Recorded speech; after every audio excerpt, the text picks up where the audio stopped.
I have the worst clap. Worst case of the clap. Yeah, well, that was the joke. Good job. Good job. Hooray! At least he's a nerd. I have At least now identified it's been another one. explained. At least now everybody knows what I'm talking about. Yes. That's right. Man, the internet hates my curtains, and I don't understand why. What's wrong with my curtains? What are people complaining about your curtains Yeah. on our live stream or something? To Pay tweet. attention to our social media once in a while. Yeah. Or even I the chat. I don't I just didn't have it open yet. I have my giant can of peach iced tea again. Again. Yeah. Hmm. You must be very proud of yourself. Must be very proud of yourself. Don't bullshit me. Who is your daddy and what does he do? I hope you saved enough room for my fist. Because I'm going to ram it into your stomach and rip out your goddamn spine. That's That's funny. All right. I miss those. I miss that and the Miss Cleo. Yes. Yeah. Yeah. The Miss Cleo and the Arnie prank calls. Yeah. Man. Those are First, so I funny. would just like to get to know you. It's always amusing watching an Arnold movie and having one of those lines come up in actual context. Yeah. Or Or it feels so out of place. every now and then I can hear Crispin Boyer going, yeah, that's the daddy. Like your memory is actually of the impression. Yeah, it is. The calls I couldn't even recite most of the lines, but I just for some reason Crispin latched on to that's the daddy and he would just bust it out at various times. And I'm seeing a new baby. No. Ooh, babe.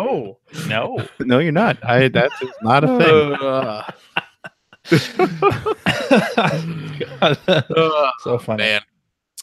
Hello and welcome to episode 632 of the Player One podcast for Tuesday, December 18th, 2018. I'm your host, Chris Johnston. With me, as always, from Canada, Mr. Greg Seward. Hi. How you doing, Mr. Peach Iced Tea? Right, Mr. Peach Iced Tea. That's it's called Peach Party, just so you know. Going to a But peach iced party. tea. It's peach tea. Peach Peace tea. peace tea. Peace tea. It's spelled Peach- peach wrong. Peach peace tea. Peach tea. Boy, that's hard to say. Yeah. How is it? Is it good? It's a It's, lot. uh, It looks like there's a saveur- lot of it. Naturel sans colorant ajoute. Ajoute? Ajouté, sorry. Oh. Sans agent de conservation. Okay. You go through that whole can while we're broadcasting here? Oh, I will. And then he fills it right back up, filled so he doesn't have to. No, it's vodka. It's full Yeah. of. That's what Oh, I need to figured. get through a show with So- you guys. So, Greg, Yeah. I'm looking Yes. at the table behind you. I see a lineup of books. Yep. Are those You know what they are? Dogman books? Those are Dogman books. I know. Look at that. My, I can't my believe you were able to son discern is- that from My from son that is angle. so into Dogman right now. Finn too is also in the Dogman now, Yeah. which is how I was able to identify those by just like a couple blurred pixels. I'm very He's proud of myself. Yes, he's very excited because he got, I think, like the second or third book from the library, Okay. and then he fell in love with it, and then like I think the next book order that we had at school, he Yeah. could get most of the rest of them, so we ordered those, but he didn't have the first one, and then he was out Christmas Oh. shopping with his aunt the other day, and Mhm. came home, and he was super excited because he found the first one really cheap. Oh, So nice. he has the full set, and I think he read it that night. So Awesome. Cool. And what is that? There's a giant like container of sorts on the table there. Am I seeing that correctly? That big like glass right in thing? the center, Yeah.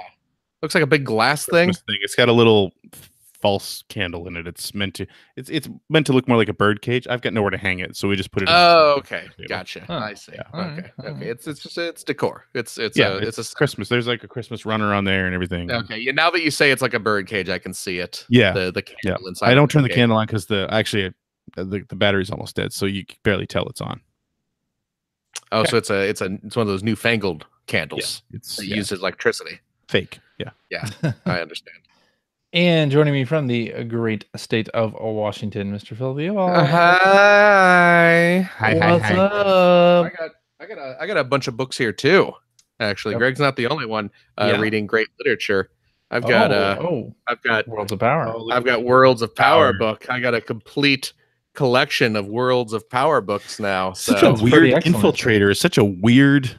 right? It just seems like such a strange one to be in that mix. Yeah, I mean, most of them are they're popular, well-known games. You Mm-hmm. got your Blaster Master, your Metal Gear, your Ninja Gaiden. Yeah. But then all of a sudden, Infiltrator, which I think was a Mindscape game. It was That- one of the earliest Canadian-made games. Oh, is that right? Yeah, it was done by Chris Gray, Oh, who nobody, I mean, I cannot speak to the quality of the game, but no one remembers Infiltrator. no, No. Yeah, No. so what a weird choice. Yeah. Yeah. I don't know. Hey, when are we doing our Game of the Year episode? By the way, I was assuming that would be the first episode of January. Like Yeah, I we mean- were recording that the last Sunday of December. okay. The year is not over yet. So Oh, was so my plan. the January 1st episode Yes, is going to be our Game of the Year. Okay. yes, production meeting. yeah. yeah, we really yeah, need yeah. one of those. There you go. Yeah, pretty much. All right. How about we hop into some news? Oh, good. Let's do that. So you remember break some that news. Infinity Blade game on mobile? Mm. Oh yeah, what a uh, great game. Brought to you by the What? people who brought you Fortnite. That's That right. was a great game. You know what? That was a great game. They I did have- 3 of them. I have not played that in forever. You've reminded me of it. I'm going to go download it right now. Wait, Oh, wait. wait, well, Phil, I have some bad news Well, for no, you. I haven't played it in a while. I'm excited. Epic has I- removed it, the entire series from the App Store. Yeah. What? It's gone. Wow. Did Yeah. they say why at all? Yeah, they came up with a with a reason. Apparently, the team that was working on Infinity Blade has a new game called Spyjinx. Okay. And apparently there's some concern of that they can't support Infinity Blade and also work on its new game. So they're just pulling Much it. really supporting Infinity Blade. Yeah, sorry. I imagine they were doing stuff like OS updates that break things, Oh, okay. Yeah, yeah. such as that, and new screen sizes for mobile devices. That's a thing that people have to It is a to deal thing. with. Yep. So yeah, they instead decided to remove it from the App Store. Now, if you have purchased it already, you can Right. still download it from your purchased items tab in the App Store. So you can still get it if Okay. you had purchased it previously, but But you can't s- buy it new anymore. So by doing that, it's still going to be available. It's just that way they don't have to worry about like for the next iOS update. That's right. It supporting may that. stop And- working at Well, that's some yeah. point. That's Right. the thing. I mean, you No can more still, updates. you can still download it, but in a year, what are the odds it's still going to work on Right. whatever It iOS probably update? won't. New It device probably or new iOS. Yeah. So Yeah. iOS developers, if you're wondering why people don't like spending money on iOS games, The games that won't be able to work on future devices, yeah. That's because Yeah, hey, It used to be a 5-year cycle. Now it's like a 5-month cycle. So I mean, come on. yeah. So that kind of sucks. Infinity Blade was one of the like first like super mainstream. It was a good game. oh They yeah, they were all good App Store games. yeah. They're that was- awesome. That was Yeah. like that was that. I think that was the game that people looked at. It's like, oh wow, this is a legit. Right. This looks like a legit console game. Right. Absolutely. So they had an Infinity Blade item in Fortnite Oh yeah, I saw sword? that. Yes. that also got removed. Yeah. Oh really? What was it? Yeah. It was OP, right? That was the problem. I don't know about that. But Are you sure? I think that's what the problem was, is wasn't that it? why? Oh, I- they got removed anyway. I think so. I that's what I picked up from it was that it was like way too Super strong. overpowered. Yeah. That would not surprise me. Yeah. Oh, overpowered. Yeah, that's Sorry, I didn't know. I didn't understand your jargon. get with the lingo, old So man. that's what OP You said OP, means. like it was up. I don't understand what. Yeah. You down with OP? Yeah, you down with the OP? Oh man. Yeah. So there's that. Last week we talked about Epic Games opening their own store. Yes. One of many. They're opening a new store just so they can take games off it. Mhm, That's yeah. That's how it works now. Well, this is their own store that they opened. Yeah. But in response to that, the Epic Games Store has a better revenue split for developers than Steam or other digital storefronts. So Discord, which opened their own store back in October, announced this week that in 2019 they're changing their revenue share with developers to be in a 90-10 revenue split.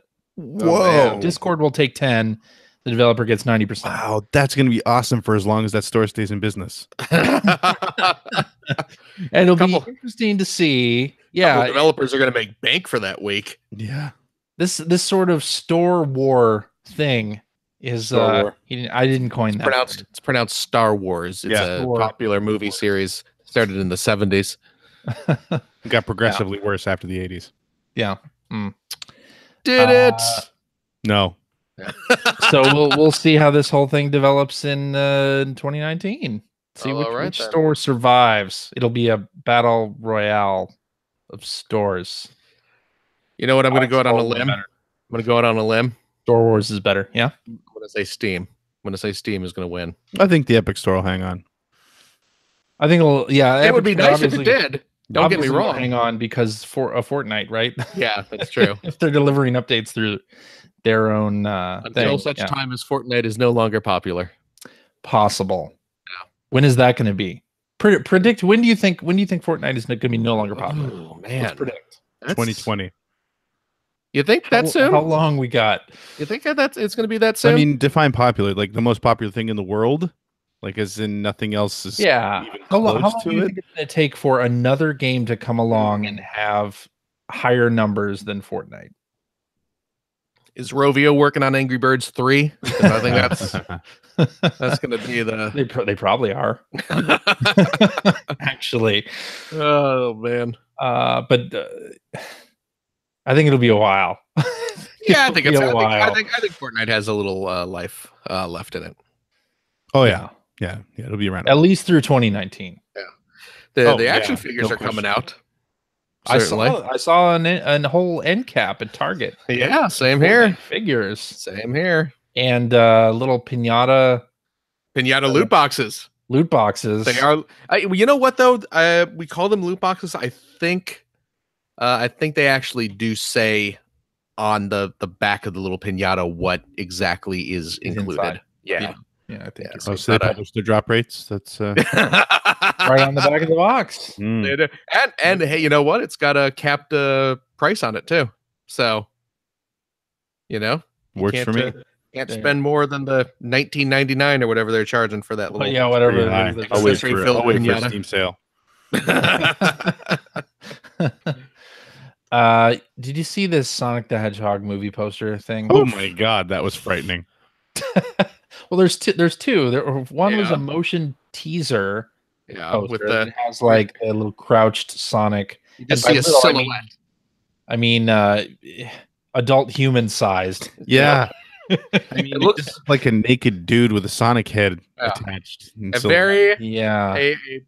fit man, a very fit, somewhat muscular man, wearing a giant mascot head. Yeah. Crouched though, not fully erect. Right. Yeah. Fully erect. But yeah, you only see a silhouette. So you get a hint of the blue fur on him. Yes. All over those lithe, luscious long legs. Well, and then we saw a picture of a movie theater standee. Yes. For the Sonic the Hedgehog movie. Yes. Is that the one where he's sitting on the Golden Gate Bridge? That's right. Yep. With his legs are spread akimbo, unnaturally wide. Yes. Yeah. Well, this is the angle of the shot. It's like, where do those even attach to his body? We're getting. If the camera was facing the other way, you'd be getting a nice shot of the Green Hill Zone, if you know what I mean. Oh man. What are you talking about? You gotta wait until it's the Casino Night Zone. Yeah, there you go. There you go. Hit that jackpot. If you hit this thing at full speed, you do a nice loop-de-loop before going out the other side. I thought you were going to make a Death Egg reference or something. God.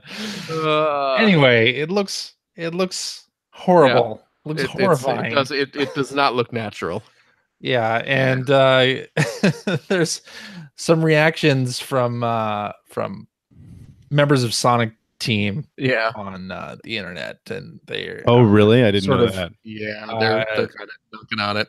yeah, they're kind of dunking on it as well. Yeah, that they didn't expect it to look like this,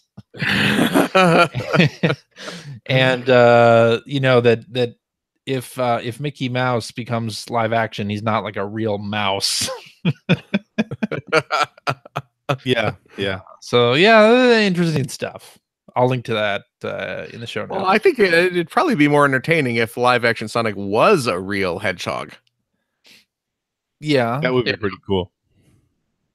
I mean, I don't know. presumably, This looks bad though. Yeah? This looks real bad. Were we expecting it to look good? Like, did we ever expect it to look good? Or I mean, don't get me wrong. I was taken aback by how frightening it was, but like I didn't expect it. I didn't expect to see a teaser poster and go, "Oh my god, this looks amazing!" Like, just Yeah, that never felt Well, like it was in the cards. I think maybe part of why it looks bad is that the Detective Pikachu movie actually looked really really good. That movie teaser, and then we have this, and it's like, oh right, video game movies can be bad. Mm. I forgot. I forgot temporarily how bad those can be. Yeah. Anyway, Can't wait to see it. that's coming out next year, so look forward to 2019, everybody. That'll be just in time for Thanksgiving. Fake And- Thanksgiving. We've got a news story about Panzer Dragoon 1 and 2 remakes. yes. That's Now- pretty exciting. But Is Sega even involved in this? Like, No. didn't I read somewhere No. like, how come we haven't seen anything about this from Sega? Because they're not doing anything. because they're not doing anything with it. Yeah, Forever Entertainment is the company that said something about this. They did a recent Fear Effect Sedna game, so they took the license from Square Enix and did a new Fear Effect. So anyway, the the company is going to refresh Panzer Dragoon 1 and 2 to modern graphical standards, but the whole thing is kind of unclear, and yeah, with no Sega involvement, it's really weird. So Yeah. who knows if this will actually end up happening? Yeah. Because we haven't like seen any visuals from this or anything like that. But apparently, the first game will be made available before the end of 2019. So I guess we'll find out. Mhm. If that's I mean, it could be a good thing, but yeah, I don't know. I'm not getting too excited yet. yeah, not until we see something. Yeah. I'm certainly wearing my skepticals. I get with it. This. Get it? Yeah. Good Good. idea. Thank you. Very good idea. Thank you. And that's it because not much news happening. That's all the news that happened. Well, it is almost Christmas. Good night, everybody. Did I forget something? No. One of you want to add something to that? no, one? no, we were agreeing with you. Yeah. Okay. Yeah. It was, Just, that was the truth. making sure. Just I mean, there is, that, but I don't think we want to go into that. what? Just That, move on. that thing. No, I'm just making Just making making stuff things up. I'm up. just trying to confuse Okay. the situation. Okay. Hey! that's fine. Yeah. Hey, What? Spider-Man movie yesterday. That new Spider-Man movie. Hearing lots And- of good things. Enter the spider space. You almost said the actual title there. I almost did, but that would be wrong. That wouldn't be the bit. Oh. Enter the spider very place. No, Finn and I went and saw Spider-Verse last night, and it was fantastic. Y'all should go see it. Excellent. Yeah, I've Yeah. heard almost universal praise for it. Yeah, and the ones who aren't giving universal praise are wrong. There you go. It's weird. It's That weird. happens. It's weird how that works out. Yeah. But yeah, go see Spider-Man's. I see. So now 2019 has been 2 of the best Spider-Man movies ever made. Yeah, weird how that works out, right? Right. Greg, Hi. you want to tell us about what you have been playing? Mostly been playing Monster Boy, Yeah, The Cursed Kingdom. I hear that's really What good. is the secret of your power? That's a different. Because That was a different song. like kind of a spinoff of Wonder Boy. Oh, get it. right. It's all connected. Didn't you see the upcoming episode of Generation 16? It explains all of this. I didn't see it. No, I believe No? a script is done. The script's done. Yeah. Yes. Excellent. No, so yeah, Monster Boy. I raved about it last week. I was super excited that Ethan tweeted to FTG. published, FTG, and they said that they listened as well. So that's cool. Yeah. So good. So Phil, have you started playing this now? I picked it up. And I haven't gotten super far in it yet. Mhm. Boy, it stinks. It's not good. It's It's too bad. I mean, I know It's too bad that you're I know wrong, that- Greg. I know the developers are listening, but maybe try harder next time. It's the No, publishers I'm- that are listening. Oh, it's the publishers. I'm sorry. Maybe publish a different game next time. Oh, one that's ouch. good. No, I'm absolutely 100% kidding. It is really good. Yeah. It's beautiful.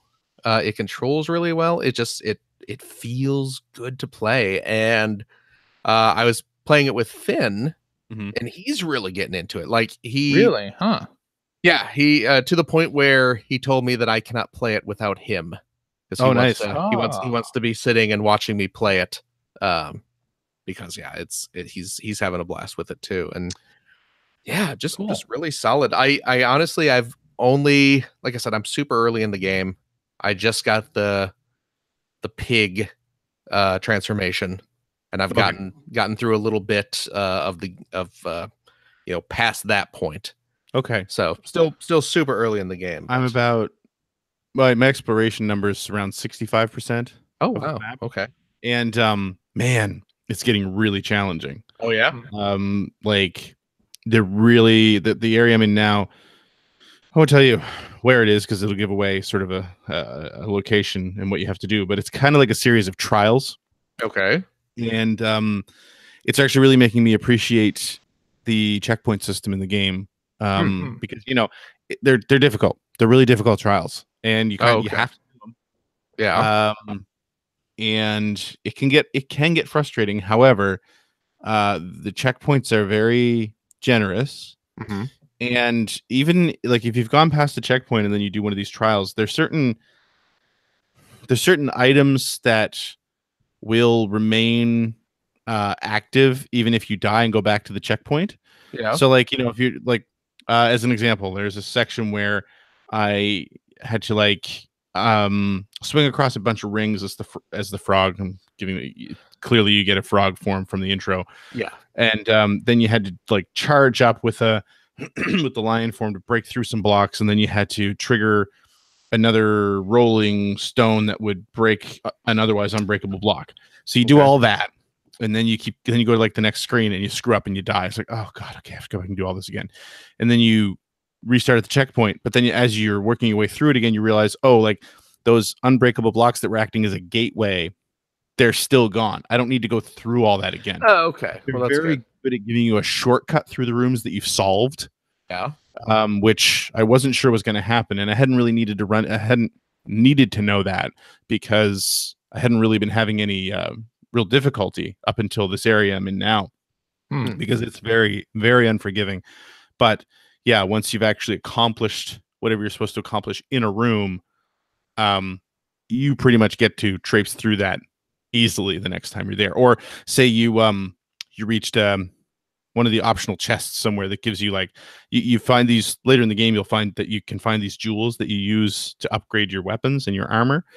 And if you unlock that again and then move forward and don't hit another checkpoint, if you die and come back to the old checkpoint, you'll see that chest is still open. You still have the loot you got out of that chest. Oh, okay. So it's very generous and very much appreciated in the area I'm in right now.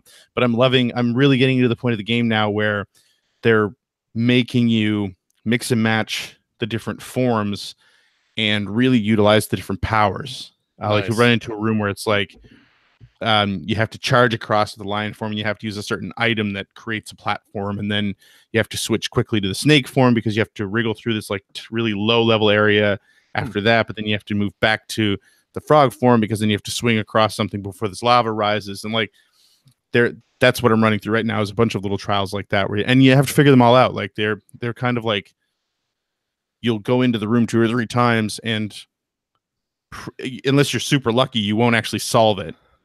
But you're always making progress. So yeah, I'm really digging it. It's turned into kind of like Spider-Man did for me, where if I have like an extra half hour in the day, I'm firing up Monster Boy and and playing it some more. So I have not, and because I got it on Switch, I haven't touched Smash Brothers, because I turn on my Switch and the Monster Boy icon is there. It's like, well, I'm going to play that for now. So nice. I haven't even touched it. So it's still incredible. I'm really enjoying it. It's definitely in the running for one of my favorite games of the year, which we'll find out about 2 weeks from now. That's right. But that's the main thing I've been playing. I did play some other stuff. Phantasy Star. Sega Ages. Ages came out. Yeah. I grabbed that with my coinage that I got, because you got double Nintendo coins. Oh yeah. For buying Smash Brothers digitally. Yeah. Oh, that's right. Okay. So I didn't even have to pay for Phantasy Star. It's great. Nice. It's, hey, it's Phantasy Star. It's an M2 port, so it's beautiful. It's got a ton of great options. So Phantasy Star, of course, old school Master System RPG. Very difficult, very grindy. Yeah. But really good. And so this version has a couple of options that are great. One is that I think you can set it to 4 times experience in cash. Wow, awesome. I think it's 4. It might be 2, but I think it's 4. Yeah, it's certainly multiplied. Yeah. It's multiplied, which doesn't make the opening of the game any easier, and honestly doesn't make a whole lot of the other areas really easy, because you're still limited to the gear you can buy. Sure. But it just means you don't have to spend hours grinding to buy that gear and to level up to the point that you can actually handle them. Is my assumption. Now, I've never finished Phantasy Star, so I don't know how much easier it'll make it. Also, there's an option to speed up your walking, to accelerate your walking speed, which you can just zip around the areas now if you want, which is great. And then you sort of the standard like smoothing, or it looks like an old CRT, or it's just scan lines, or this or that or the other thing, which is also, sort of a standard M2 feature. Right. Sure. Some of the stuff I really love, though, is of course, Phantasy Star, for anyone who doesn't know, really impressive on the Master System, because it was an 8-bit game that had these gorgeous first-person dungeons. Yeah, scrolled really smooth. Like, it's really impressive. Like, it's almost, you're almost taken aback by it the first time you see it, when you realize how old the game is. Like, wow, I don't even know how they pulled this off, but it's really, really impressive. Problem with that is that you get into those dungeons and there was no map system whatsoever. Right. You had to, it was you and some graph paper, and really hard to kind of tell where you were unless you were keeping track of it. So they've added an auto mapping feature to this, which is nice. So basically, when you play, you're playing in sort of a smaller window, and then there's a map up in the wherever you want to set it. Of course, it's M2. You can put it wherever you want, left or right. But mine is the upper right corner, and it shows you the map of where you are, and it maps it in real time. So you still need to explore and do the discovery and all that sort of thing. But once you've done that, the challenge doesn't become to remember where the hell you are and how many right turns and left turns it takes to get back out and that sort of thing. Right. That's great. And then the other thing that they have quick menus for weapons, armor, spells, and items, where you can just bring it up and you can see the name of the item, exactly what it does, the name of the spell, which is something in Phantasy Star that was always a bit of a pain, because they had these strange they're called techniques, always have these strange names that aren't really clear necessarily. Like res was usually something that you could heal with, but after that it's like, I think this is a fireball. I'm not sure. So again, you can access that at any time. So in a battle you can access it as well. Also, another thing that, because this is such an old RPG, you'd walk into a store, you have a party of 3 or 4 characters and a bunch of stuff you can buy. It doesn't tell you if the weapon you're buying is stronger than the one you have. It doesn't tell you who can equip it. You have to buy it and hope for the best, right? You kind of, back then you would go off of price. It's like, well, this knife is 500 Meseta. This knife that I'm using was 50, so I assume this is a better knife. Right. Again, quick menu, full list of weapons, who can use them, and how powerful they are. Yeah, that's great. Yeah, it's just a really, really nice package. It is the way to experience Phantasy Star, as far as I can tell. Being someone who missed it when it was new, I'm finally going to play through it, I think, because it's something that someone like me who doesn't have a ton of time to grind, I can skip past that part, and I'm not worried about all the other sort of crap that comes with old RPGs. And also FM synth option as well. So in Japan on the Mark III, and I don't remember if this happened in the UK as well, but there was an FM module that you could add to the Master System, and games that took advantage of that, the music was just way better. Mm-hmm. We never got that here. A lot of the games that had FM sound took advantage of that in Japan. They came here with that feature, but of course there was no add-on for the console, the Master System in North America, to let you actually take advantage of it. So this is another thing that you can still play with the Master System music if you like, but if you play with the FM sound, it's just much better. And like I say, it's kind of one of those things where it's like a lot of us didn't experience this game because a lot of us grew up on the NES, and if you are sort of cut from that cloth like I am, and you experience Dragon Warrior and Final Fantasy, it's impressive to play Phantasy Star and see really how impressive it was from a technical standpoint more than anything else. And then to get to experience it. So super excited that that's out. Definitely should grab that if you're at all interested. It's cheap, especially if you got a bunch of Nintendo coins floating around that you want to spend. I think it's like, I don't know how much it actually retails for. Like $8. Yeah, it's like $9. Yeah. So, and it's an M2 port, so it's fantastic. Yeah. And the other thing that I played this week a little bit, finally, Quantum Break, Xbox One launch game. I think it wasn't a launch game. Wasn't launch? Okay. No. It was one of the ones that they might have been first year or maybe year 2, but it was an early Xbox One game. It was one of the ones that they were advertising before the system launched. Yeah. Remedy game. So the Max Payne people. I'd heard really good things about it, but I never really played it. But one of the things that this game had too was that it actually had full episodes. Yes. Quantum Break video episodes. Which fixed because what was the previous game before Quantum Break? Alan Wake. Alan Wake was episodic as well. I think the Max Payne games were too, but I don't really remember. I never really played those. But the Alan Wake games were you go in and you play, and you get to the end of the episode, and it would actually play roll credits and had an ending and then an intro and all that sort of thing. So Quantum Break is the same way, but when it came out, when you would hit the end of an episode that you played, then you would have a 15 to 20 minute episode that was linear video, because they used the actual actors' faces and everything in the game. That would stream. Now I believe that doesn't work anymore. I don't think you can stream them anymore. But what they did is they released a video package that you can download, so that you can still have access to that feature. So I played the first episode. It's not completely necessary to watch the live action bits. It's not, kind of a side story, but it fleshes out the story a little bit. And it's also affected. It branches a little bit based on the choices you make in the game. Now it's not too subtle. It's very you in the first episode, you hit this point that you're actually making the choice, and it tells you, here's the choice you make that's going to affect the video. So, make your choice now because you can't turn back. But yeah, I mean, it plays like you'd expect a Remedy game to play, which I'm really digging. A lot of gunfight and that sort of thing, but it's very much like a run in and shoot. It's not really, there's cover. It doesn't really play like a cover shooter so much. No, I think when it came out too, it got sort of bashed for not being. Yes, I think people wanted it to be Uncharted. Yeah, people wanted it to be Uncharted when it really isn't trying to be that. It's trying to be the next step up from Alan Wake. It's a little more shooting. Yeah, and it got some hate. It did. Unwarranted, I think. I really liked the game. I have not finished it, but I got pretty close to the end. Oh, really? This one, Even getting through episode 1, I think it was 17% complete.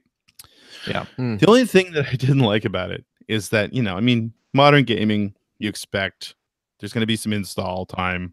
Yes. This thing I think it took longer than Spider-Man to install. So the first night I'm You're playing it, installing it off of a disc or download? Okay. So the first night that I wanted to play it, I'm like, well, I know there's going to be some install time, but then after a while, it became very clear. It's like, oh, I'm not going to get to play this tonight. Like, I only have an hour and a half to play. So, it's a big game. It's a big game. And it's a big install. So I had to delete like everything else off my hard drive pretty much. So I did that. And then the next night that I wanted to sit down and try to play it, so I fired it up. Of course, oh wait, there's a patch. So all right, the patch wasn't too bad.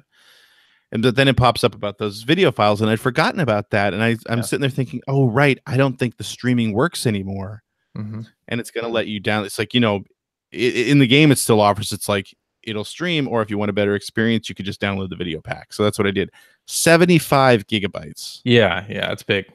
So I set that to download, and I went and played something else for the rest of the night. Went and played Monster Boy. So the third night that I sat down to play it was actually the first night I got to play the game. Wow. But I do like video gaming right there. Oh, man. Brutal. But anyway, I'm excited to finally be playing that because I was a big Alan Wake fan. Huge Alan Wake fan.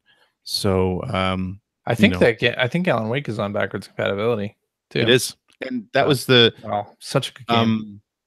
Remember this game, if you bought the digital version or the physical version, it comes with a digital download of Alan Wake for the Xbox One. Oh yeah, you're right. Yeah. It does. Yeah, so I still have that card in there. I literally broke this. Like I actually broke the seal on this thing last week. Like, oh my god! I've had it since it came out. And holy crap! Had never opened it. So dude, I'm bad for that. Yeah. Anyway, that's what I spent my week playing. All right. Well, no surprise here what I've been playing. It's Sea of Thieves, of course, and they did a really interesting thing this week. So they're doing a holiday event. A holiday event. And so last week they patched the game, offered a holiday event. It's called a Gilded Voyage, and you get it from a character named Duke in the starting tavern of the game. And you pick it up, and it's a one-use voyage, and it'll give you a full quest wheel, so 8 maps in any faction that you want. And so, like, if you do a gold hoarder mission, that's digging up chests. It'll give you like 40 chests to dig up, and like something like 38 skulls from captains if you do Order of Souls. A lot of stuff. Anyway, it gives you the highest value loot, but you only have one shot to do it. And if you accidentally cancel the voyage or quit out of the game, you lose it completely. So a really good chance for a lot of people to get experience in the game. And if you're new to Sea of Thieves, you have a chance to get a lot of loot really quickly. So it's pretty cool. So I did one of those Gilded Voyages. We collected 44 captain's chests. Good lord. Something like 50K worth of loot. Did you have them all in the boat at the same time? No. That would be amazing. There are some people who are doing that, like having all of their Christmas loot in the boat at once, and that is the way you lose all of that loot. Well, yeah. But you feel like a badass if you do it. Well, yeah, there is that, and there are plenty of pictures on Twitter of people who did that with their stuff. But and I have not yet bought my little Gilded Voyage. I've only gone on other people's voyages, and you only get one. So, it's such a this last update that they did is so awesome, and the little Christmas event they have going on. They even have like the starting tavern is decked out in Christmas decorations, and they did a whole thing like that. So anyway, yeah, Sea of Thieves still really good. So Greg, we're gonna play it soon.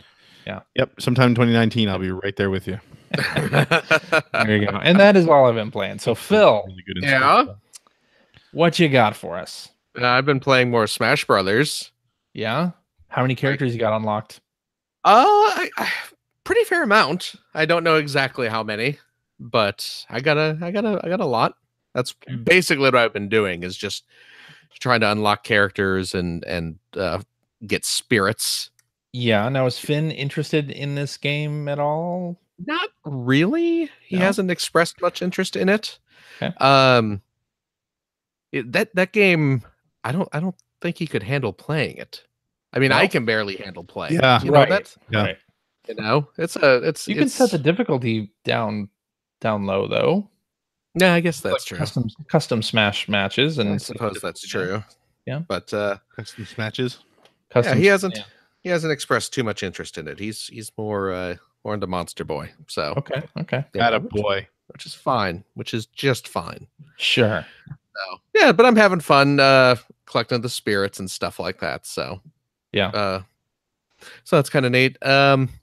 I also I picked up Monster Boy as well, and it's outstanding. But I went a little nuts with more VR stuff this week Nice. because the PlayStation Store is having a holiday sale, Yep. which I'm assuming is still on. Yes. And there is a just crap ton of stuff on sale, like a lot of everything. stuff. Like Like any game you could want. Yeah, I mean, you go to the website and you're flipping through the pages of the holiday sale, and it goes on for like 100+ pages. Yeah. It's ridiculous, and there's good stuff, like really Maybe good look stuff. that on up. sale. Yeah, including some VR games that I took advantage of that just to get more stuff for my PlayStation VR. Haven't played everything I bought yet. I picked up that 100-foot robot golf game, but haven't I've heard touched it great yet. things about that. Yeah, I've heard that as well. Just haven't had time to play it yet. I think that's from Other Ocean up in Newfoundland. Is it? 100-foot think robot so. golf? No. That's from What? the I think- Roundabout team. No, yeah, that's right. Sorry. Which was a Roundabout was a game that I really enjoyed. Yes. What did they do? They did some kind of monster game. Oh, really? Yeah. Sorry. I don't know. Yeah. But I picked up the Wipeout Omega collection. Oh, is that on sale? It's like $6, I think. What? Yeah. Yeah. I gotta go. Hang on. Yeah. Have We're fun. picking that up. You're heading over to the PlayStation.com right now, aren't you? Yeah, I've wanted that Omega collection for It'll so still long. be on sale when we stop recording. Yeah, keep You talking. know what, Greg? Don't take that chance. Go buy Oh it my now. god, this is week 1. Oh, what, they're going to be switching stuff out? That seems like it. Oh dear. Well, you better jump on that Wipeout in case it goes off sale. But Mhm. yeah, it was like $6, so I had to. 51 games on sale. Damn. Now, to be fair, that includes like PS3 and Vita stuff, Yeah. and it also includes a crap ton of like add-on DLC and stuff like that. So, Yeah. but still, it's an embarrassing amount of stuff on sale and good Mhm. stuff. But yeah, I played a couple races in Wipeout VR and is good. Yeah. It- You I've like been it? told that I should play that. I've always been afraid to play Yeah. it because I do find that the racing games I have tried on PlayStation VR have Right. made me feel not so good. Now, you know what's funny is when I started the race, the game has an option set up that you can turn off if you Mhm. want to, where it will sort of auto steer you away from walls. Uh-huh. So Oh, if- that's a nice touch. Yeah, so if you're starting to careen into a wall, it'll do a little minor course correction for you just to keep you from going nuts. And like before my first race, a little warning screen comes up that actually says, just so you know, a lot of people get motion sickness Mm-hmm. playing this track. We have turned on this little auto steering feature. Oh wow. You can turn it off in the options screen if you would like, but maybe try it out so you Maybe don't puke all over your expensive new headset. So Sure. I played with it on because I am, as as far as I have experienced so far, I've not had any sort of motion sickness with VR or anything. So it hasn't been a problem, but I figured, you know what, why risk it? Yeah, why not? That's If a good- if the game is telling me, hey, there's a chance you'll vomit, I'll listen to him. Yeah, sure. I'll Yeah. listen to him. But yeah, it's really nice. It's really cool. Just again, the feeling of being in the cockpit and having the track whiz by you is pretty great. I'm sure. Yeah. I picked up Thumper as well, Love Thumper. which I think was also Thumper's good. $6. Mm. Yeah, Thumper is great. Thumper is intense, is what it is. Yeah. Yeah. I mean, it is very intense, and I'll be honest with you. And again, we heard my whole Astrobot story of me getting freaked out by VR. I had a busy week at work. Had a lot of stuff to do. Maybe I was a little stressed out at the end of the day and wanting to relax. Maybe Thumper wasn't the game to play to kind of help me chill out. Because having the all this kind of crazy swirling imagery coming up into your face and the quick doom doom doom of the course turning, and then freaky giant faces screaming at you and stuff like that. I was just like recording the show. Exactly. So I finished the first stage of Thumper and was like, you know what? I think I'm done for tonight. I think I'll come back to this when I'm a little calmer. I also picked up that PlayStation VR Worlds. I've heard things about that, but I didn't get it myself. I think that was like $5, and I guess from what I understand, it's more kind of a collection of little experiences or mini games type things. Really. Yeah, just sort of a tech demo. Yeah. For VR. And again, going back to the stress levels in VR, I did not get past the game selection screen on that. Jesus, man. It starts off. You're in this kind of a circular like temple of sorts, and you can switch to select your whatever game you want to play. And the games are as you're choosing your game, there's a little sphere that cycles through, and it's like right in your face. And the spheres are all kind of themed to whatever game you're about to play. Like there's like an underwater game where, from what I understand, you're like in a shark cage being submerged in the water. And even at that point, I was like, I'm in no shape. After Astrobot, I am in no shape tonight to throw myself into a shark tank. So I didn't even bother with that. But the sphere is kind of just made of water at that point, and you cycle through. And there's one game that's called like Death Ball or something like that, and the sphere that's hovering in front of you is this very kind of industrial looking sphere, and it's got like energy coursing through it like electricity, and it's making this harsh crackling sound. And it's VR, so of course you can take your controller and kind of smack the ball, and it'll kind of bounce away and bounce back. But the death ball, when you hit it, it just takes off like a rocket and starts rebounding around the room. And just, again, leaving like trails of electricity and making these horrible grinding noises. And, it's late at night, so I'm a little disoriented. I've already had, I'm a little stressed out. I'm wearing the headphones, so I got the 3D sound kind of bouncing all around me. And, as this ball is whizzing all over the place, I'm frantically looking around the room, trying in vain to follow it, and it's whizzing past my head, and I'm ducking and shrieking about being hit by an imaginary ball. And I was just, you know what, this was fun. I'm done with this for now. I'm going to play something different. I'm in no mood for this tonight. VR stresses me out, man. I love it. I've noticed. I absolutely love it, but gee whiz, I just, like I've said, I buy into the illusion way too easily. Huh. You know what this has made me realize, though? You're a big wuss? Well, and we knew that. I know. That's not something I realized. That's something I accepted. You have to come to terms with it too. Many years ago. In a Matrix type situation. Yeah. I would be the dude who said, I'm just going to stick here and eat the big steak. Ignorance is bliss. Absolutely. I'm fine with it. Yeah. Yeah. You know what? And you know Put what? me back in. You don't even have to wipe my memory. I can be fully aware that I am in a fake construct society eating fake steak. That's fine.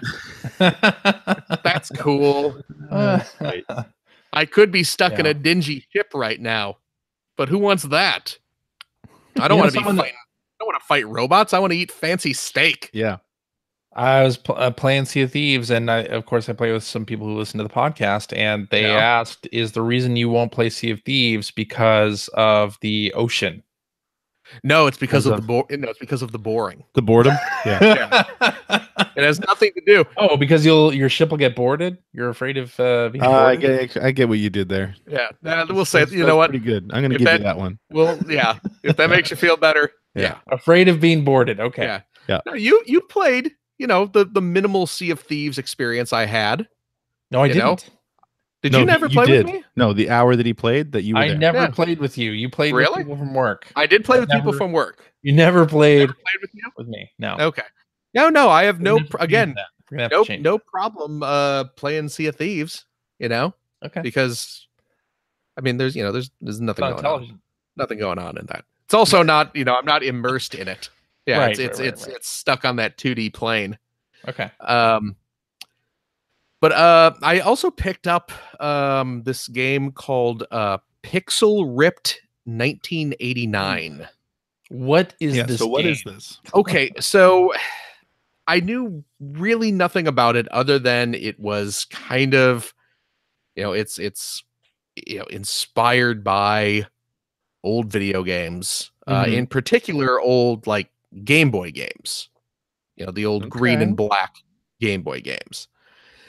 And I again knew nothing about it other than just like a couple screenshots I saw where it looks like your DualShock becomes a kind of knockoff Game Boy system. So you can actually kind of hold up your DualShock, and what you're seeing is a little 8-bit portable game that you play within the VR world. Okay. And I was just like, okay, that's that seems like something that I would find amusing just because I like old games, and specifically I really like old Game Boy games. So I was like, it was on sale for like $12. I think it's normally like 25. So I figured, okay, I'll try it out just because. It's a weird game. Oh yeah. It's a weird game, and I don't know if it's weird good. Okay. I mean, it's not weird bad, but it's But you're not weird. like saying, "Oh my god, go out and buy this." No, I mean, I'm not. I think if I spent $25 on it, I'd be pretty bummed out. Wow. Okay. But for like $12, I'm like, maybe I'm enjoying it. It's really weird, and it's convoluted, and I played through the first kind of world, I guess. And even then I only kind of barely knew what was going on. So it starts off where you are a character in a Game Boy game. Okay. And it's like it's your day off, I guess, because you are sitting in a house that is all like green and gray scale and all pixely, and you're just like sitting on your couch watching TV. And the news, it's all 8-bit looking. It's talking about how the villain from your video games has escaped jail or whatever, and it's coming to attack the hero, which is you. And you're watching the TV of this evil wizard or whatever on a dragon flying towards your apartment complex. And then all of a sudden there's an explosion, and then the wall of your house has been knocked down, and you can see the city outside and 8-bit flames, and the big pixely 2D dragon dude is up yelling at you, and he flies off, and then a wizard shows up, as they do, and tells you that you have to go defeat this guy, but you can only defeat him by like transferring into the real world and playing through your own game in reality or something. It's very convoluted.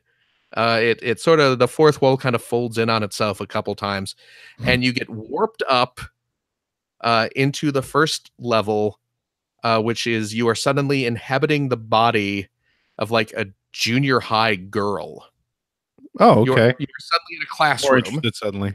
Sure. You're suddenly in a classroom.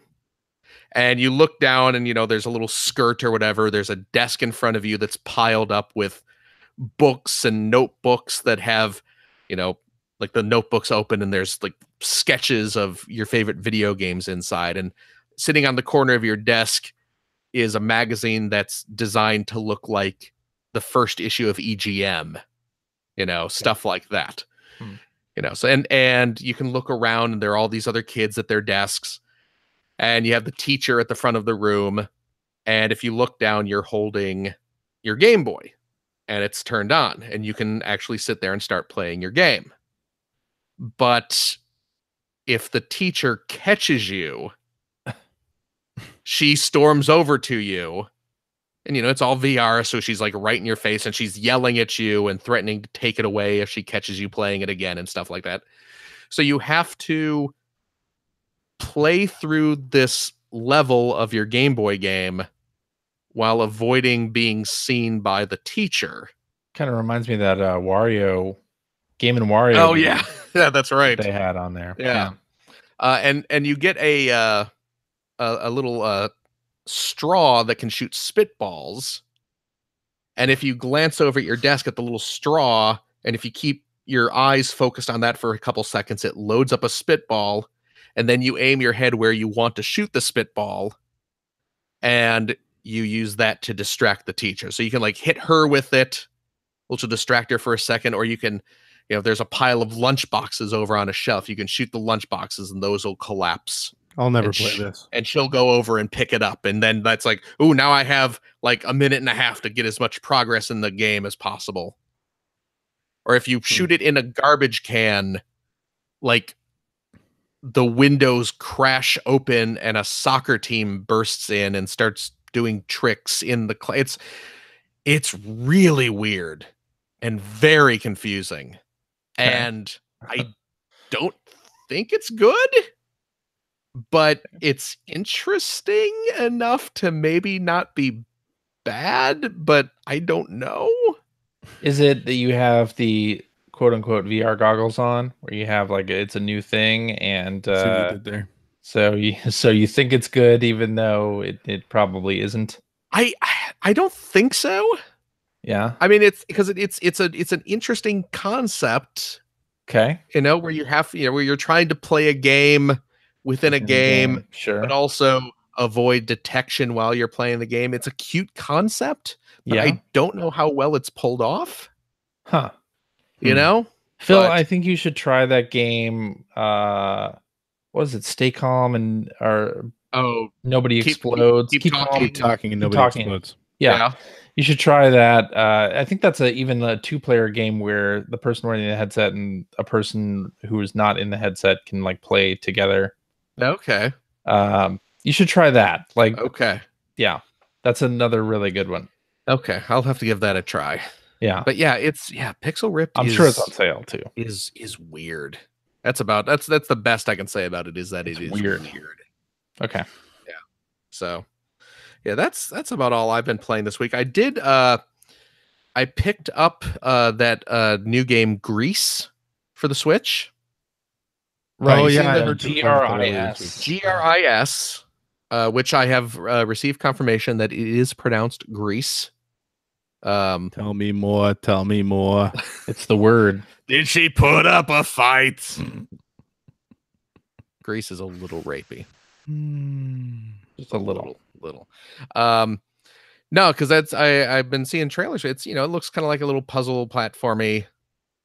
It's funny because I when I first saw it, I wrote it off as a puzzle platformer with a unique art style, which we've talked about those on the show before. It's Mike Phillips' favorite game. Yeah. But this one actually looks pretty good. Like it looks really good. So I picked it up. I just haven't had a chance to sit down and play it yet. So I'm itching to do that. I also I picked up this game for the Switch. Look at this. This is a GameStop exclusive. Toki. Toki. Remember Toki? I heard a bunch of people talking about that. They sent those out to a bunch of YouTubers. Oh yeah? Yeah. The Toki Retro Collector Edition. Oh, actually, Okay. no, not Retro Collector. Retrolector. Okay. Oh, you got the big Retrolector. boxed one, did you? Yeah, well, I think it's only available as a big box. Oh, okay. Yeah, the big box, you get the game, of course. You get a sticker sheet. Oh, for your really? sticker album. Piling get- in the extras. You get a little comic book. You get a little 2 lithographs. And the weird thing is, I'm gonna hold it up to the camera here, see if you can see it. You get a little miniature arcade cabinet Okay. that you can build. It's yeah, like wood, like little Was Toki wow, an arcade really? game? Toki was originally an arcade game. Okay. They have it at Trickman Terry's Pixel Blast. Oh, okay. Okay. Terry has that at his arcade. Was it a Yeah. popular arcade game? I knew it was a Genesis game. I don't think so. It was a re-release on Genesis. Yeah, see, it's like here again. I'm going to hold this wow, up to the it's- camera. There's okay. the front and then the back. It's See, I kind of would like assume just like a thick cardboard, but you're right. That's like a press board. yeah, it's kind of like a press board. I mean, it's certainly not Okay. super sturdy, but it's So Gets the your job Switch just sits right in there. yeah. I guess it just slides in there, and you have to unplug the Joy Cons to play or whatever. That's but, cool. Interesting. But yeah, it's What it's a interesting. weird! I don't know. It just struck me as a weird game to have like this deluxe edition. Well, that's for. just it. Because like, I mean, Toki was fine. That's just the thing. Like I've always felt like I must have missed something about that game because it's just every time people talk about it, it sounds like it's sort of revered, and I've never understood it. Nobody. Well, you know, I believe this game was. See, I don't know who developed it. Microids is who's listed here on the box. Yeah, Okay. Is Microids, are they located in another country where perhaps Toki German. were popular? I Because think they're German, but I'm not sure. certainly not in the U.S. I mean, people, one or two people might go, "Oh yeah, there was that Toki going French. ape spit." Oh, it's French. Yeah. Okay, Toki going ape spit. That was a Genesis game, right? Yeah. Yes. There was a Lynx version too. Did you know that? I Yep, did there know was. that. It was funny. When I went into the GameStop to pick it up, the clerk is ringing me up, and like he was there with another guy, and the other guy was like, "Okay, let me ask you a question. What is Toki? Why do we? What is this? I don't understand this. Why is there a big collection? Why do we have this game that I don't know what it is?" So I had to explain what Toki was and what's you the know. gameplay like? Because I It's never a shooter. played It's a platform shooter. Yeah, platform shooter. Okay. yeah, it's a little side-scrolling platformer, but he can spit. That's his attack. Okay. Yeah, It's, Gotcha. Kind of Mega Man-ish, but not as good. But yeah, I picked it up just because it's so darn weird. So Yeah. I haven't had a chance to play that yet. So Okay. I'm looking. Apparently, it forward- was popular. yeah. I mean, Apparently. popular enough. And hey, these showed up too. Woo, I haven't gotten mine.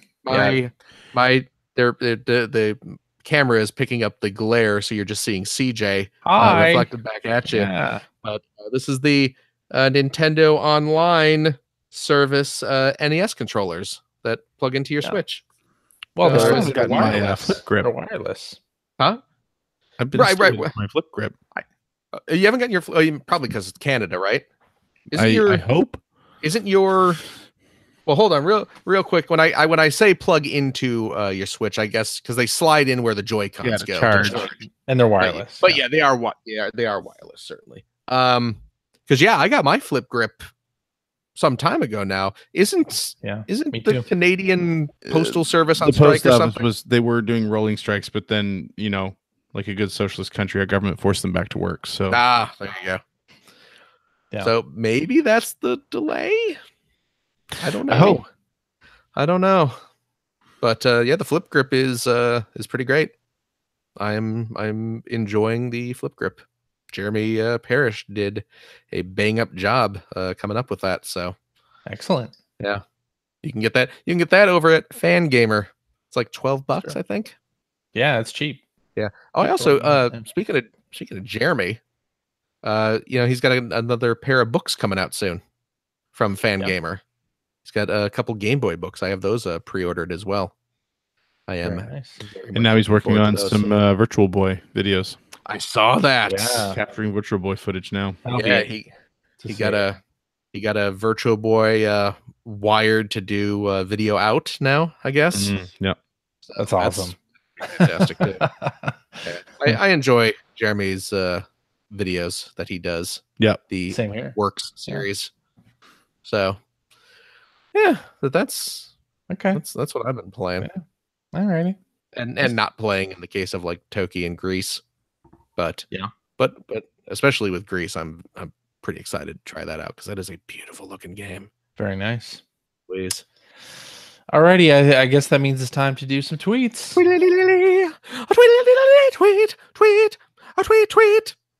All right, let's do this one from hacker alias Mathman1024, who says, "Have you ever played a game for work, in particular the magazine business, while we were in the magazine business, I guess, that made you forget you were actually working? Or how about a game that made the work grind exponentially worse?"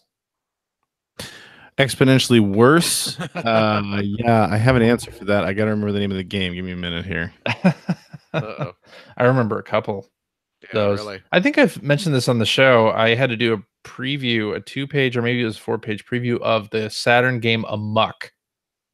Oh, I remember when that. Yeah, the voxels. That was going to change everything. And it was it was a whatever like mech shooter, and I was terrible at the game, and it was really hard. And like all the screenshots are from like the first few levels. I remember because that was early EGM. That was early. I remember you lamenting to me about having to play that. And Bubsy 3D, sure, but Amok. Says the guy with the quote on the box. But yeah. Going back to my early EGM, while CJ was working on Amok, I was probably working on Iron Man Exo Manowar. Yeah, which was another garbage PlayStation game. Were you doing the Dragonheart video game, or was that me? That you did Dragonheart. I had to do Dragonheart, and then that was another like 4 pages on Dragonheart. Yeah. I think I had to do 4 pages on Iron Man Exo Manowar. Oh, and this was you guys before had to do huge previews of terrible games. Yeah. Those holiday issues, man. You got to fill up those 400 pages somehow. I mean, people loved those, but man, you had to take some of the worst stuff to fill those pages. Yeah. And this was back when nobody knew who Iron Man was, because the movie was still because Iron Man was definitely a long B is probably being generous too. And then Exo Manowar, I don't even think that's a Marvel thing. I think that was some sort of weird crossover or something. Somebody tell us we're wrong about that. Yeah, but I also had to do 4 pages on the Batman Forever game. Yeah, Batman Forever, the arcade game. Oh, I played that during the Extra Life marathon this year. I had heard that it was bad, but I really wasn't prepared for what I was getting myself into. I had to do 4 pages on that. Bad. Yeah. What about games that are good?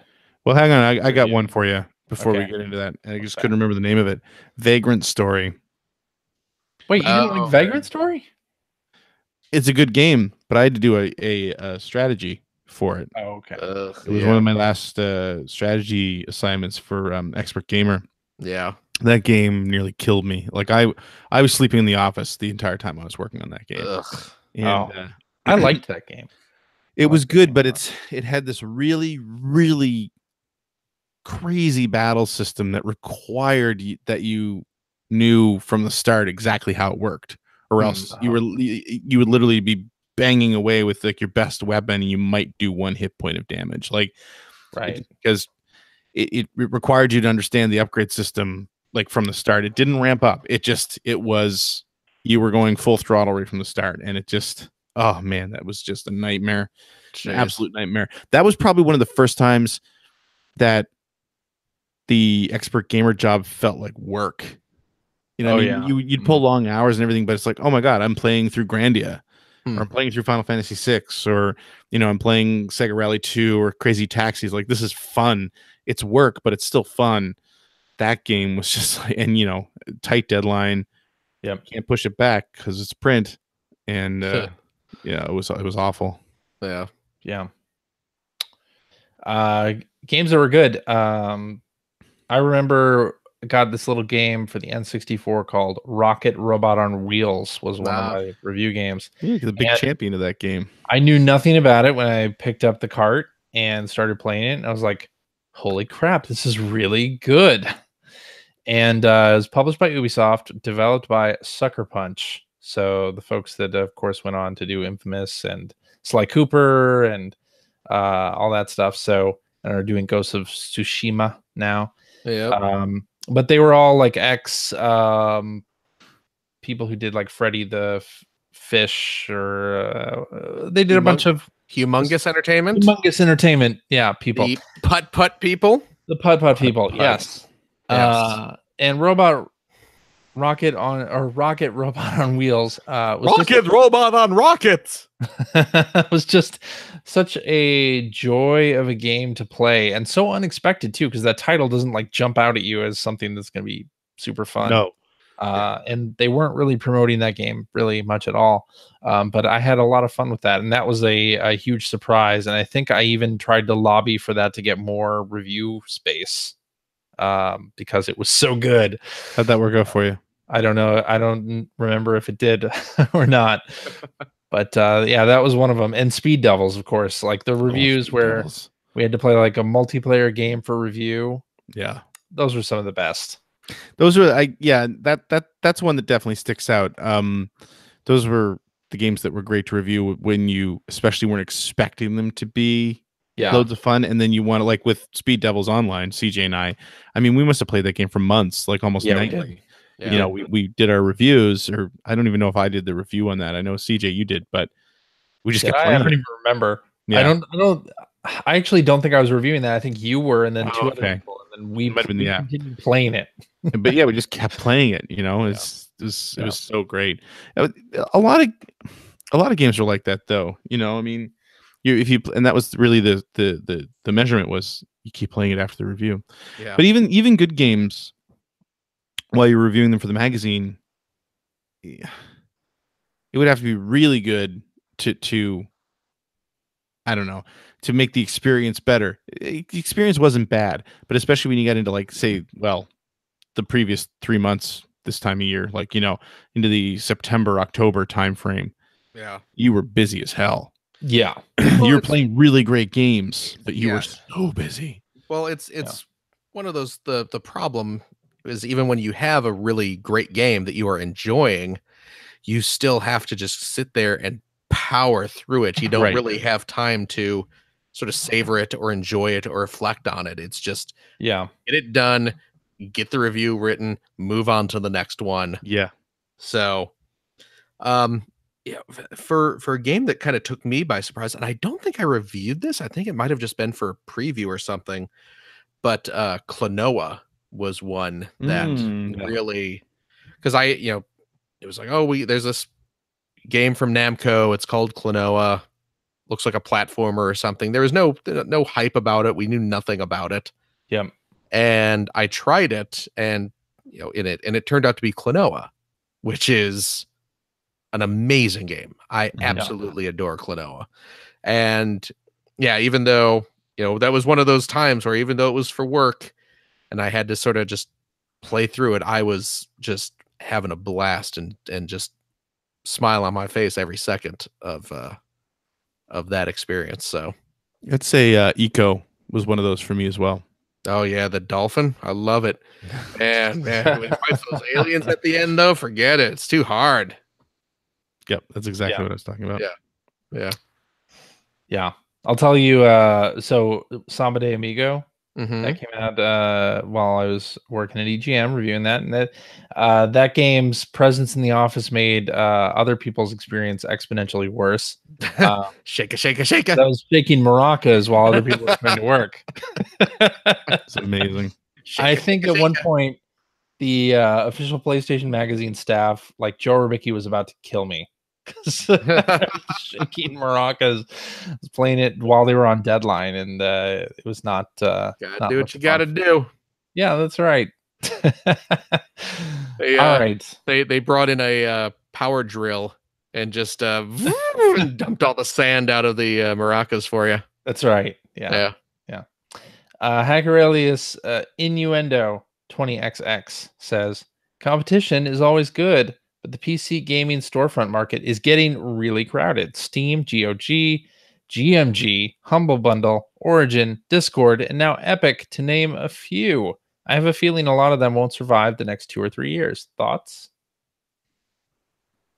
I think a lot of them won't survive the next 2 or 3 years. Yeah, but I feel agree like with Epic you. has a really good chance. I agree with you. That's a lot of it's a lot of storefronts. I think the majority of people will probably hover to one of those platforms. Right. It just depends who has the best games, I guess. Right. Yeah. I think obviously Epic is well suited for that because of Fortnite, and they're getting a lot of really interesting exclusives. And Discord, being a platform that people are already on for chat, has another really good opportunity there because they already have the audience. Yeah. So, and they already have people using their application. So, they've got a good chance. So we'll see. Yeah, but I agree. We're going to see probably a culling of some of those other names. Yeah. We'll see.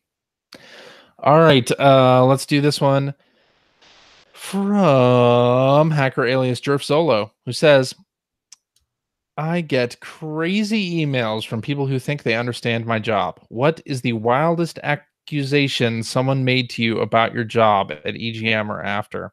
As another example, when I worked at GameStop, I argued with a woman who insisted I was hiding the Xbox copies of Mario. Okay. Oh, man, I had crap like that all the time when I was doing retail. Oh yeah. Especially like a popular game like GoldenEye. I was working at Babbage's when GoldenEye came out. Yeah. And I had a guy getting very angry at me because we were sold out of it, of course. It was right before Christmas. We were sold out for obvious reasons. Yeah. And this guy was chewing me out, claiming that we were hiding copies of the game in the back. I know you guys have them. Because you guys have them. Business. Well, business strategy. At that point, I had been working at video game retail for long enough where I just didn't care. And I told him, I was like, yeah, because that's the point of our business. Is we don't actually want to sell these games that generate money for our company. We want to just hide them in back so people can't get them and give us their money. Yeah. And were you like, you're like, sir, that's not how we rip you off. We rip you off with the guarantee that $3 I asked you for. That's what you should be pissed off about. We didn't have those at the time, actually. Cleaning kits, right? Yeah, it was all cleaning kits at that point. Yeah. Right. That's ridiculous, sir. May I send you home with a cleaning kit and maybe an extra free card today? That's right. But yeah. I mean, there was the standard, any good review of a game that I don't think deserves a good review. Oh, right. Clearly you were paid off. Yeah. There's the standard. Never happened. Yeah. Never. I wish it happened.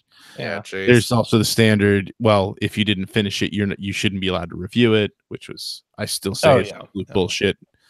That's a ridiculous there are still stance. People who think that you should slog through a 60-hour game. You should play all 60 hours, even if you know you don't like it by hour 10, right, or 20. Yeah. And then I think all of us who, especially our families, probably would have said this to all of us at one point or another, where it's like, oh man, I'd love to have a job where I just sit and play video games all day. Oh yeah, I heard that. I never get mad at anybody, but with my family in particular, people who would say that, I'm like, do you think the magazine just generates itself? Right. Yeah. There's a lot of work that goes into creating a magazine every month. That's right. Yeah. You're just talking about the content, and you're only talking about half the content. You're talking about the prep. Yeah. To create the content. Like, yeah. That's not what we do. So no. Yeah, I heard a lot of that for sure. Oh man. in my days. But I miss it. It's good times. I had someone write a letter to us, like an actual letter, like through the mail. Like they took the time to write this opinion out on a piece of paper and put it in an envelope and put the stamp on it and drop it in their mailbox to let us know that I was a pedophile because I liked the art style of Wind Waker. And we all know that's not the reason you're a pedophile. That's not actually funny in the slightest. Right. I was a teacher, you know that, right? Yeah. That's well, that was back when people were just angry about the fact that they weren't getting realistic Link. of course. People got so angry at pissed about Toon that. Link. Yeah. Like, and this was sort of it was like early internet days, really. Yeah. People were so pissed off at that. There were multiple editorials in EGM, I think, about how Toon Link was bad. Yeah. Oh, I mean, I was right on board. Not to the extent that this person you're talking about was, obviously, Right. but I remember being, really bummed when they showed Toon Link for the first time. I think was it the Tokyo Game Show? Yeah, did it was that? it was at Space World. And you were there, right? You were in Japan. I don't know if Think I that was happened. there for the Wind Waker reveal. Okay. Anyway, I just remember us seeing it from whatever show it was, and being one of the people who's like, nah, like, because they had that great Target video. Yes, I mean, the year before. Great yeah. by the standard of the day. I'm sure if you looked at it today, it probably wouldn't be all that impressive. But with Link and Ganon fighting, and Link was not super deformed, he wasn't tuned, like he was just looked like what you kind of expected Link to look like on a system that could push more polygons. And and so I was ready for that, which everybody was. But yeah, I wasn't really crazy about Zelda at first. Oh, Zelda. And then I played it. Terrible. That's what people were calling That's it. what people called it. Yeah. And they were playing it, and you realize, like, oh my god, he can show so much emotion this way. Yeah. Like, Yeah. and absolutely fell in love with the game within the first 15 minutes. Yeah. Yep. I think history has erased the controversy. Yeah, Well, really. maybe not erased the controversy, but certainly Right. it's shown that it was a good decision. Yes. Yeah. Yep. All right, let's do this one from Hacker Alias Does Machines, who says, with the Spyro remaster getting a lot of love and Pokemon Let's Go winning hearts, how does the P1 crew feel about remakes and remasters winning game awards at the end of the year? Are old games made new eligible for recognition? I think so. Yeah, why wouldn't it Yeah, I absolutely think so. And I think even the remake of Ratchet and Clank got, I think I put it on my list, my game of the year list a few years back. I put Dragon's because- Trap on my top 5 last year. Yeah. Because they can, remakes can be really good and remakes can be not so great. So, certainly if they are an update in visual fidelity, as well as, giving some of the modern UX improvements that we have. Is Tetris Effect a remake or remaster? I mean, it's Kinda. the same game in a different package. Sure. Yeah. But boy, that package is outstanding. So boy, that package is outstanding. Yes. Man, if I had $1 for every time I heard that, I'd have $1. Well, 2 from the last 2 minutes. There you go. Yeah. Thanks, Mom. Oh, gross. I can tell you like cell shaded Zelda. Well, But that Spyro remaster looks really good. I haven't picked it up. Yeah, I It kind looks of. awesome. I've a guy at work who's playing it, and he's like over the moon about it. And like, I wasn't gonna get it, but I never really played the Spyro games. Like, if I find that cheap, I'll Oh, probably they're so pick it good. up. They're so good. Ugh. It's true. Maybe Toki Retrolector Edition will be my game of the year. Maybe. so. Maybe. And I think that's where we end it. I think so. Okay. Sounds like a good place. Great. Okay. Me.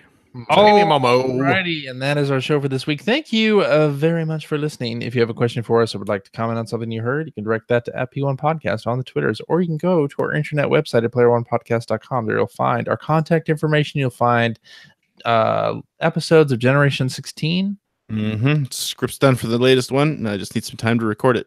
Excellent. You'll find show notes and links to the things that we talked about on this and every episode of the Player One Podcast. And you'll also find a link to our Discord server where you, sir, or madam, as the case may be, listening to this podcast, you can discuss video games and other stuff, even this episode with us and our other listeners.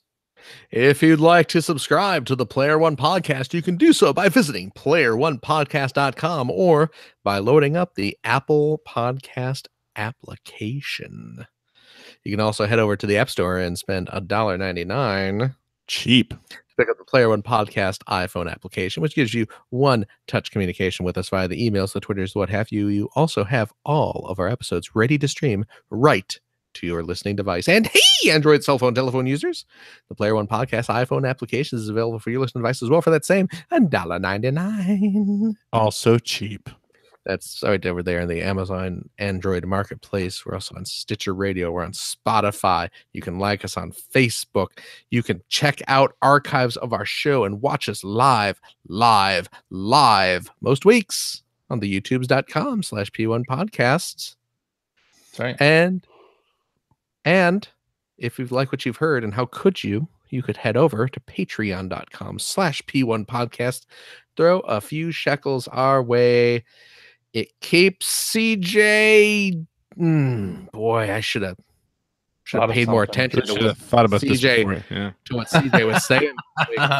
Something about Sea of Thieves? Swimming in gilded Why voyages. Boom. There you go. You only get one of those, though, so spend wisely. Spend wisely. That's right.